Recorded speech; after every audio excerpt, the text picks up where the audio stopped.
Welcome back. With temperatures hovering in the 90s across much of the state today, let's talk about staying cool. Ed Bullinger, one of the owners of Ed's Heating and Air, joins us today. Ed, thank you so much for being here. Yep, you bet. Now, first, with temperatures rising, a lot of people obviously turning up the AC. So how can we save money during these hot summer months? Best thing you could do is make sure that your furnace filters are clean. Be proactive on changing those. The smaller ones are every 30 days, the larger ones every 3 to 6 months. Some people don't even know those exist, so those are very crucial. When those are dirty, no air can flow. It's like blowing up a balloon through your t-shirt. Doesn't work.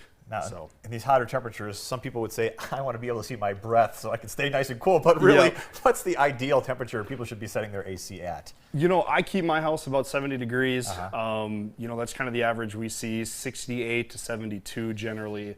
You know, I grew up in a household at 64, but yeah, that's totally different. Yeah, everybody has their preferred temperature, I guess. Yep. Now, sometimes I hear about the benefits of programmable thermostats. What are your thoughts on those? Are they worth the investment? Yeah, I love it because when I'm out on the river or doing my thing during the day, if I'm not going to be home all day at all, I don't need obviously air conditioning going the whole time. I can turn it down, and then when I'm going home about an hour before I get there, I turn the AC back on to where I want it to, back in my comfortable 70, and on to the next one.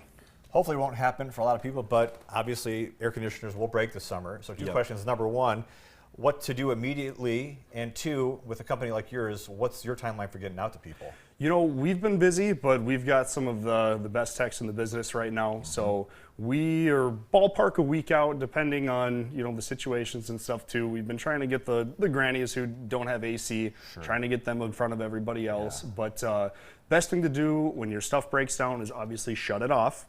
Because what happens then is there will be a giant ice block that fills up inside your A-coil, and obviously then no air can flow through. So if you shut everything off, turn your fan setting on your thermostat on, and that'll blow air throughout the whole home. Keep everything cool a little bit to the best of its ability, and that's also going to thaw that A-coil out to where hopefully that gets you by while we're trying to get there for you. And very quickly here, with the little bit of time we have remaining, you mentioned equipment breaking down. What about preventative maintenance? How often should people be doing that? You know, every year or so, depending on where you are in town. Obviously, if you're down south, buy all the cotton. It helps a bunch to just once a week go out there with your garden hose. Start from top to bottom, not left to right, because you'll bend the fins. So top to bottom, wash that cotton off. Whatever else in there. Don't mow your lawn when your AC is running. It'll suck that grass and dirt in there. That's a huge issue. But every year or so, give us a call or whoever you guys prefer, and we'll take care of that for you. Okay, Ed, thanks very much, and stay cool. Yeah, thanks, you too.